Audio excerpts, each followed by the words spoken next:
پاکستان کے شہر لاہور سے تعلق رکھنے والے ایک شخص محمد قاسم کا یہ دعویٰ ہے، اسے خواب میں نہ صرف رسول پاک کی زیارت ہوتی ہے بلکہ اللہ کی بھی زیارت ہوتی ہے، اور وہ اس سے باتیں بھی کرتے ہیں اور اس کے ساتھ ساتھ اپنی امت مسلمہ کے لیے پیغام بھی دیتے ہیں۔ یعنی اس شخص کی اللہ سے خوابوں کے اندر پردے کے پیچھے بات ہوتی ہے۔ اللہ نے اسے حکم دیا ہے کہ اپنے خوابوں کی باتیں ساری دنیا کے سامنے بیان کرے تاکہ دنیا جان لے کہ محمد قاسم کون ہے۔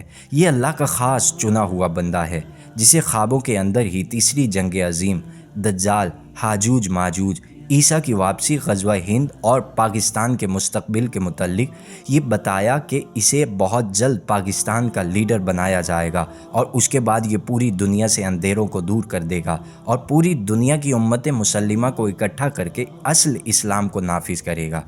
اس کے علاوہ بھی اس نے اپنی قرب قیامت کے قریب اپنی شخصیت کا وہ کردار بیان کیا جو کہ امام مہدی کے لیے بیان ہوتا ہے۔ اس لیے اس کے ماننے والوں کا کہنا ہے کہ یہی امام مہدی ہے جو آگے چل کر امام مہدی ہونے کا دعویٰ کرنے والا ہے۔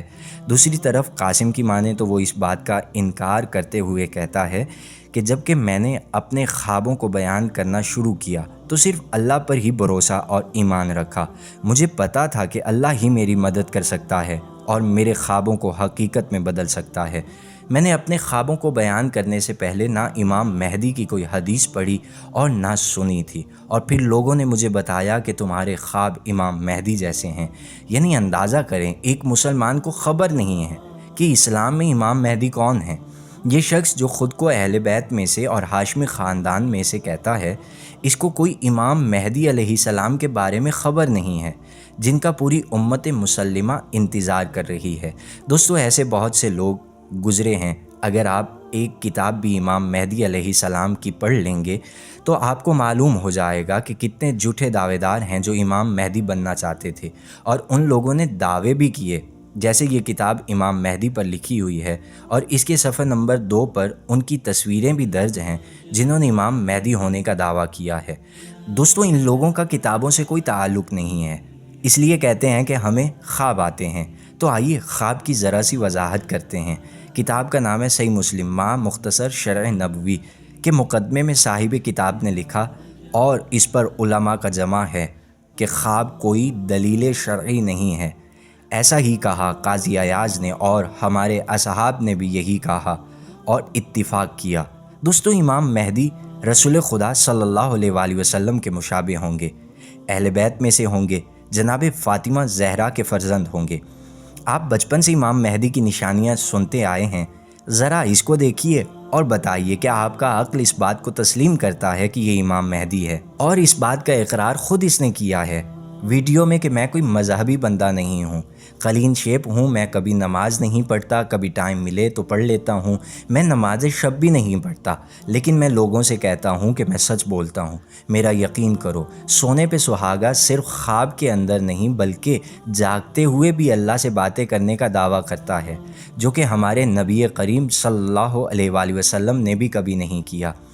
محمد قاسم نے کہا کہ 1994 میں اللہ نے مجھ سے وعدہ کیا تھا کہ میں تمہارے خوابوں کو سچ کر دوں گا، اور میں اب تک انتظار کر رہا ہوں۔ محمد قاسم نے کہا کہ میں نے 2014 میں خوابوں کو بیان کرنا چھوڑ دیا تھا، پھر رسول اللہ ایک ہی رات میں 2 دفعہ میرے خواب میں آئے اور کہا خوابوں کو بیان کرو اور پاکستان کو بچاؤ۔ دوستو، اس شخص کی بات سن لیں اور اسے دیکھ لیں، نہ اسے علم کا پتہ ہے، نہ دین کا علم ہے، نہ قرآن مجید کا علم ہے۔ نماز جب دل کرتا ہے تو پڑھ لیتا ہے، جب دل نہ کرے تو سو جاتا ہے۔ دوستو، مجھے حیرانی ہوتی ہے ایسے لوگوں پر جو ان جیسوں کی اندیکھی تقلید کر لیتے ہیں۔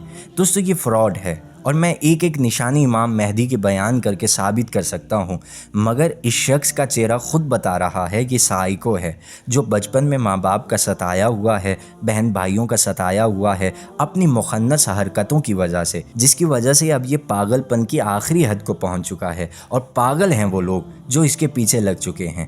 یہ وہ گروہ ہے جو امام مہدی کی راہ میں رکاوٹ پیدا کرے گا، بس اسی طرح سے، اور کچھ نہیں کر سکتے۔ بس دوستوں، ان سے دور رہیں اور اپنے بچوں کو دور رکھیں۔